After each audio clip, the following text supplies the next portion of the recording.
नमस्कार, अपना प्रदेश उत्तर प्रदेश उत्तराखंड देख रहे हैं आप। मैं हूं आपके साथ पूजा मोहन पांडे। बुलेटिन की शुरुआत करते हुए सबसे पहले आपको बता दें, मुख्यमंत्री योगी आदित्यनाथ ने नेशनल क्लाइमेट कॉन्क्लेव का उद्घाटन किया।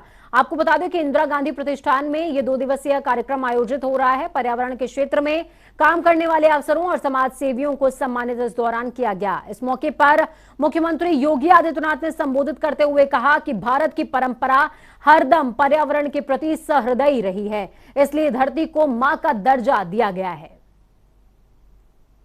दुनिया के सबसे प्राचीन जो ग्रंथ हैं उनमें वेद एक है। अथर्ववेद का एक सूक्त जो हमें किस रूप में इस धरती के प्रति अगाध निष्ठा को प्रदर्शित करने के संस्कारों के साथ जोड़ता है। सूक्त कहता है, माता भूमि पुत्रोहम पृथिव्या, यानी धरती हमारी माता है, हम सब इसके पुत्र हैं। एक पुत्र का मां के प्रति क्या कर्तव्य है, ये बताने की आवश्यकता नहीं होती। किसी भी सभ्य समाज को इन सब बातों के बारे में बताने की आवश्यकता नहीं होती। और संपूर्ण जीव सृष्टि में अगर आप देखेंगे तो यह स्वतः प्रकृति प्रदत्त एक स्वभाव और संस्कार मां के प्रति देखने को मिलता है। और यहीं से प्रारंभ होता है कि इस धरती माता के प्रति हमारे दायित्व किस रूप में आगे बढ़ सकते हैं।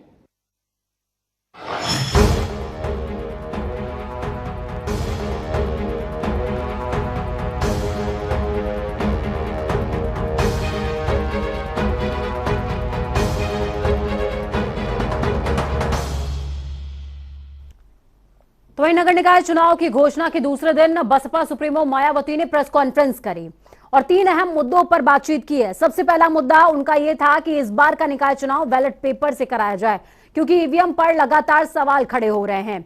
तो वहीं उन्होंने यह भी बताया कि प्रयागराज में अतीक को अपहरण कांड में उम्र कैद की जो सजा है वो सुनाई गई है। इसके बाद उनके अलावा उमेश पाल हत्याकांड में भी नाम जुड़ा होने के चलते अब अतीक के परिवार के किसी भी सदस्य को टिकट नहीं दिया जाएगा। फिलहाल अतीक की पत्नी की सदस्यता बनी रहेगी। शाइस्ता परवीन का यहां पर वो जिक्र कर रही थी। आगे उन्होंने क्या कुछ कहा है वो भी आपको सुनाएंगे। वह नगर निकाय से संबंधित अधिकारी ये चुनाव पूरे तौर से फ्री एंड फेयर कराएं तथा नगर निगम का भी चुनाव ईवीएम से न करा के इसे भी सीधे तौर पर बैलेट पेपर से ही कराएं।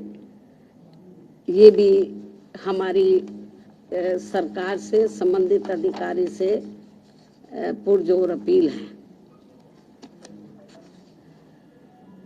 इसके साथ साथ यहाँ मैं ये भी अवगत कराना चाहती हूँ कि हमारी पार्टी बीएसपी ने ये चुनाव पूरी तैयारी व दमदारी के साथ लड़ने का फैसला लिया है, ताकि प्रदेश में नगर निकाय स्तर पर सही लोग चुनकर जा सके।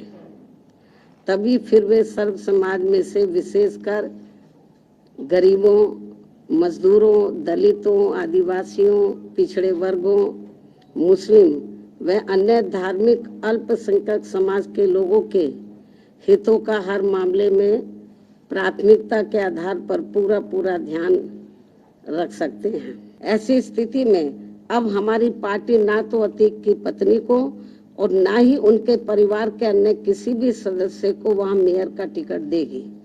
इसके अलावा जहां तक अतीक की पत्नी को पार्टी में रखने व ना रखने का सवाल है, तो उनके पुलिस के गिरफ्त में आते ही जो भी इस केस को लेकर उनके बारे में तथ्य उभर कर सामने आएंगे, तो तब इसका भी जल्दी ही फैसला कर दिया जाएगा, क्योंकि हमारी पार्टी कानून से ऊपर नहीं है, अर्थात कानून का पूरा सम्मान भी करती है। उत्तर प्रदेश में निकाय चुनाव का बिगुल फूंक चुका है और इस चुनाव को फिलहाल लोकसभा 2024 का रिहर्सल भी माना जा रहा है। यही वजह है कि सभी राजनीतिक दल पूरे दमखम के साथ इस चुनावी मैदान में कूद पड़े हैं। कल ही इस चुनावी घोषणा की गई और आज मायावती जो बसपा सुप्रीमो हैं उन्होंने प्रेस कॉन्फ्रेंस की और 3 अहम मुद्दे आज मीडिया के सामने रखे।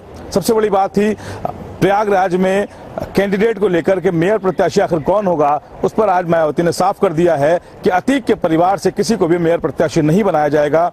हाँ, सदस्यता को लेकर उन्होंने कहा है कि जब तक कोई परिणाम नहीं आते तब तक सदस्यता बनी रहेगी, लेकिन कोर्ट जिस दिन निर्णय देगा उसके बाद उनकी सदस्यता भी खत्म की जाएगी। इसके अलावा उन्होंने मांग की है कि निकाय चुनाव बैलेट पेपर पे कराए जाएं, क्योंकि ईवीएम पर लगातार सवाल खड़े होते हैं, इसलिए ईवीएम पर चुनाव नहीं कराए जाने चाहिए। इसके अलावा जो समाजवादी पार्टी लगातार काशीराम और अंबेडकर की बात कर रही है, यानी कि दलित वोट जाने की बात कर रही है, उस पर भी उन्होंने कहा कि बहुजन समाज पार्टी अब पूरी तरह से तैयारी में है और 14 तारीख को अंबेडकर जयंती के दिन से इस पर पूरी तरह से समाजवादी पार्टी बूथ स्तर पर काम शुरू करेगी, प्रभारी नियुक्त किए जाएंगे और जाहिर तौर पर इस चुनाव को कहीं ना कहीं अब वर्चस्व के तौर पर देखा जा रहा है। अब देखना होगा कि आखिर दलित वोट बैंक पर किसका अधिकार होगा और ओबीसी और दलित मिलकर किसके नैया पार लगाएंगे। कैमरा पर्सन आशीष के साथ तौखीर किदवई, जनता टीवी, लखनऊ। आगरा के आरबीएस कॉलेज में आज बीजेपी का मतदाता सम्मेलन आयोजित हुआ, जिसमें केंद्रीय मंत्री बीएल वर्मा पहुंचे। निकाय चुनाव की डेट फाइनल होने के बाद सभी दल सक्रिय हो गए।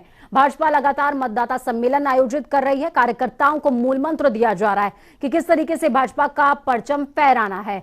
मीडिया से बात करते हुए केंद्रीय मंत्री बीएल वर्मा ने कहा कि सभी जाति के लोग मिलकर इस चुनाव को लड़ेंगे। सभी जाति के लोगों को जोड़ा भी जा रहा है। आज मतदाता प्रभावी मतदाता सम्मेलन आगरा का है और पार्टी ने मुझे यहाँ पर भेजा है। आगरा से मेरा विशेष लगाव रहा है, ब्रज क्षेत्र के अध्यक्ष के रूप में, कई बार प्रभारी के रूप में, और आगरा के लोगों का जज्बा मैं जानता हूँ। जब जब चुनाव कोई भी आता है तो पूरी शिद्दत के साथ में चुनाव लड़ाते हैं, चाहे मेयर का चुनाव हो, चाहे स्थानीय निकाय में अन्य हमारे नगर पालिका परिषद के चुनाव हो, लोकसभा के चुनाव हो, विधानसभा के चुनाव हो, सभी चुनाव में भाजपा का परचम फहराने का काम यहाँ के कार्यकर्ता करते हैं। नगर निगम है, नगर पालिका, नगर पंचायत, क्या किस तरह से देख रहे हैं? क्योंकि प्रभावी मतदाता के जरिए कहीं ना कहीं आप जातिगत वोट बैंक को भी साधने की कोशिश है। देखिए, आज आदरणीय निकाय चुनावों की घोषणा के बाद राजनीतिक दलों ने अपनी कमर कसना शुरू कर दिया है, तो वहीं दावेदार भी अपनी दावेदारी पेश करने में लगे हैं।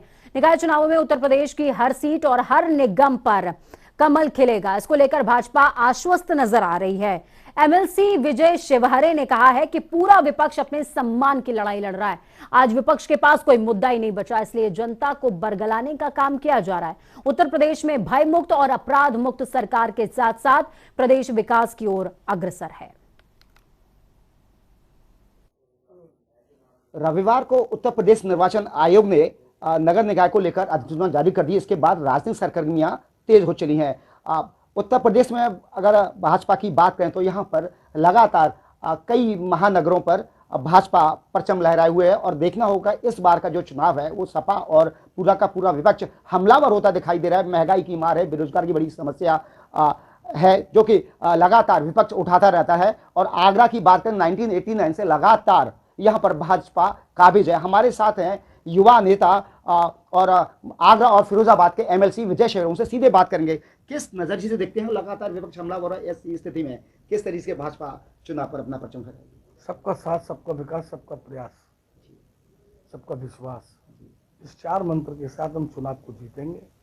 Good governance and good developments, और सबू को लेके भारतीय जनता पार्टी का देवतुल्य कार्यकर्ता जो बूथ पर 365 दिन काम करता है, अपने स्ट्रक्चर के आधार पर हम कमल का फूल हम प्रत्येक बूथ पर खिलाने का काम करेंगे। जब बूथ पे मेरा कमल का फूल खिलेगा तो 100% हम विजयी होंगे। तो लगातार विपक्ष हमला, चाहे अखिलेश यादव हों, कांग्रेस के नेता हों, वो लगातार बोलते हैं बेरोजगार की समस्या है, महंगाई आसमान छू रही है, तो इसको लेकर फिर किस तरीके से रणनीति बताएगी भाजपा? कांग्रेस समाप्ति की ओर है, सपा समाप्ति की ओर जा रही है, तो इसलिए अपनी सम्मान बचाने के लिए टीवी अखबारों में कुछ ना कुछ तो बोलना पड़ता है। राजनीतिक व्यक्ति को कुछ ना बोलना पड़ेगा। विपक्ष पे कोई मुद्दा नहीं है। आज भय मुक्त मेरा उत्तर प्रदेश, भ्रष्टाचार मेरा उत्तर प्रदेश, गुड गवर्नेंस के उत्तर प्रदेश, विकास के नाम पर उत्तर प्रदेश, तो जनता समझ चुकी है। अब जनता धोखे में नहीं आने वाली। जनता ने देख लिया कि मोदी और योगी में धोखा नहीं है। इसलिए मोदी और योगी जी के लिए विश्वास, जनता का अटूट विश्वास है। आप पुराने संगठन के कार्यकर्ता रहे हैं और प्रदेश मंत्री भी हैं इस समय, तो उत्तर प्रदेश में किस तरीके से भाजपा अपनी रणनीति बनाएगी और इस माहौल में विरोध लगातार हावी हो, इस माहौल में कैसे नगर निकाय चुनाव को काबिज होगी? रणनीति बताने का काम नहीं होता है जी।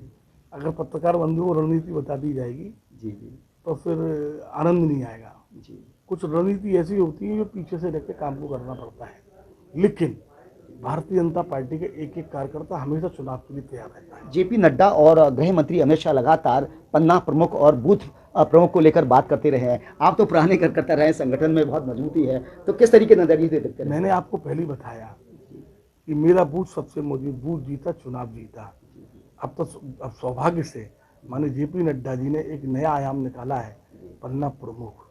अब मेरा पन्ना प्रमुख भी वो दायित्ववान कार्यकर्ता हो गया जी। पहले हमारा बूथ का अध्यक्ष दायित्ववान कार्यकर्ता था, अब मेरा पन्ना प्रमुख भी दायित्ववान कार्यकर्ता हो गया। और जब मेरा पन्ना प्रमुख दायित्ववान कार्यकर्ता हो गया तो उसकी जिम्मेदारी है कि वो जो 90 वोटर है नगर निकाय में जी। एक सूची पे 90 से 100 वोट होता है जी। लोकसभा विधानसभा के अंदर 60 वोट होता है जी। जब मेरा पन्ना प्रमुख है तो पन्ना प्रमुख की मेरी जिम्मेदारी, उसकी पूरी टीम की जिम्मेदारी है उस वोट को डलवाना। विजय सवेरी जी, अब आप आगरा और फिरोजाबाद के एमएलसी हैं और मथुरा के आप प्रभारी हैं, तो किस नजरिए से क्षेत्र को देखते तमाम यहाँ पर समस्या हैं, यहाँ पर लगातार पिछले 30 साल से अधिक समय से भाजपा काबिज है? देखिए है कि मथुरा की स्थिति ये है कि वहाँ कुछ क्षेत्र ऐसा है कि वहाँ आरएलडी का अपना प्रभाव है जी। लेकिन हमने उस प्रभाव को 2022 के अंदर विधानसभा में, माठ विधानसभा में जीत कर हमने उसको ध्वस्त किया है। तो भारतीय जनता पार्टी की अपेक्षा भी ज़्यादा है कि इस बार वहाँ की नगर पंचायत जो हमारी 12 हैं, हम 12 की 12 नगर पंचायत, एक नगर पालिका और एक नगर निगम हम जीते। और मुझे विश्वास के साथ मैं कहता हूँ भारतीय जनता पार्टी के देवतुल्य कार्यकर्ताओं के माध्यम से हम मथुरा को जीतेंगे। आगरा 100 वार्ड हैं, महापौर नवीन जैन यहाँ पर है, तमाम वादे किए थे, आप क्या सोचते हैं आज भी बहुत सारी गुंजाइश है काम करने के लिए? आपको ऐसा लगता है नवीन जैन जी ने जो वादे किए थे पूरे नहीं हुए? आप बताइए। बहुत ऐसे काम नवीन जी ने जो वादे किए वो पूरे हुए या कहना चाहिए सफाई अभियान के विषय हो, पर्यावरण की दृष्टि से हो, वृक्षारोपण की दृष्टि से हो, एक सफाई अभियान की दृष्टि से हो, या आपके सीवेज की दृष्टि से हो, हर क्षेत्र के अंदर छोटी छोटी गलियां थी या मलिन दलित लोग रहते हैं, यहाँ रोड नहीं बनते थे, वहाँ पर सीसी रोड दिया उन्होंने, वहाँ पे इंटरलॉकिंग टाइल दिए वहाँ पे उन्होंने और कुछ रोड तो ऐसे हैं, आप जाइए फतेहाबाद रोड साइड के अंदर एक अच्छा डेवलपमेंट करके दिया है उन्होंने, तो विकास हुआ है। यहाँ पर अब किसको लड़वाने जा रहे हैं, कौन उम्मीदवार होगा? क्योंकि आगरा हॉट सीट है। कमल का फूल मेरा चुनाव का चिन्ह होगा। नहीं, कोई तो हिंट दीजिए। कमल का फूल लड़ेगा। कमल का फूल लड़ेगा। और कौन जीतेगा? कमल का फूल जीतेगा। कमल का फूल जीतेगा और कमल का ही फूल लड़ेगा, ये कहना है विजय शेवेरे का। ये उम्मीदवारों का नाम घोषित करने की स्थिति में नहीं है और ना ही ये चाहते हैं कि विपक्ष किसी भी तरीके से इन मामले में कोताही बरती जाए। अब देखना होगा कि जिस तरीके के दावे लगातार भारतीय जनता पार्टी के तमाम नेता करते रहे हैं, क्या नगर निकाय में एक बार पुनः परचम फहराएगी? प्रदीप रावत, जनता टीवी, आगरा।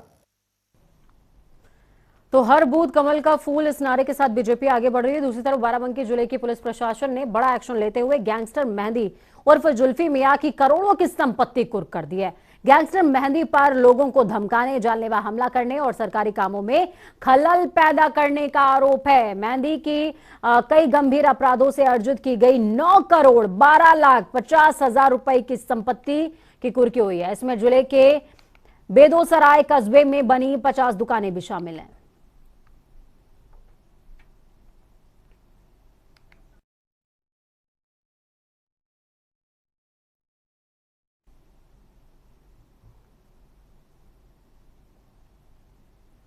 हमीरपुर में नगरीय निकाय चुनावों को लेकर तैयारियां शुरू हो चुकी हैं। हमीरपुर में 86 मतदान केंद्र बनाए गए हैं और 252 मतदान स्थल हैं।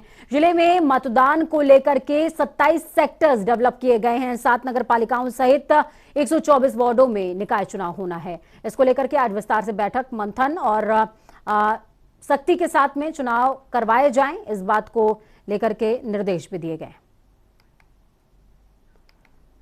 समाजवादी पार्टी लोहिया और अंबेडकर के विचारों को साथ लेकर नगर निकाय और 2024 की चुनावी तैयारियों में जुट गई है।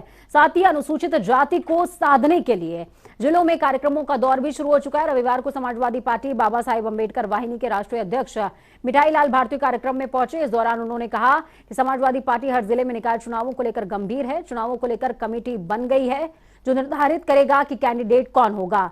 साथ ही निकाय चुनावों को लेकर उनका कहना है कि नगर निकाय चुनावों में समाजवादी पार्टी अव्वल नंबर पर आएगी। 2022 में जो धोखा हुआ, हम 2024 में धोखा नहीं पाएंगे। समाज आज भी कहीं न कहीं अज्ञान है। अब लोगों को समझ में आया कि कहीं न कहीं गलतियां हो रही है। इसलिए जो बहुजन समाज के लोग हैं, जो अपना वोट कहीं और जगह देते थे, अब लोग भरोसा करके समाजवादी पार्टी की तरफ बहुत तेजी के साथ जुड़ रहे हैं। सिर्फ एक उद्देश्य कि बाबा साहब अम्बेडकर का सपना साकार करना है। लोहिया जी, मानव कांशीराम जी, नेताजी मुलायम सिंह यादव जी का सपना साकार करना है। इन महापुरुषों ने बड़ा संघर्ष किया देश का, और उसमें अकेला बाबा साहब का संघर्ष 40 वर्षों का संघर्ष है, जो बाबा साहब के संविधान के बदौलत बाबा साहब का।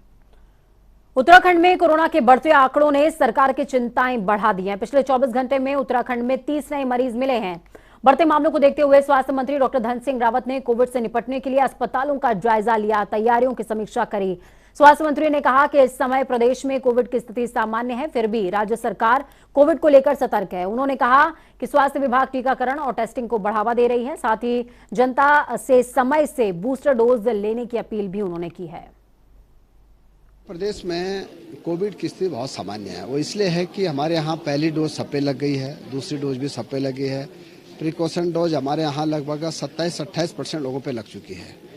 अब हमने दोनों चीज़ निर्णय लिए हैं कि एक तो टेस्टिंग बढ़ाएंगे हम अपने राज्य में, दूसरा यह है कि वैक्सीनेशन के जिन पे भी नहीं लगी है उनको ये आग्रह करेंगे कि वैक्सीन जरूर लगाएं।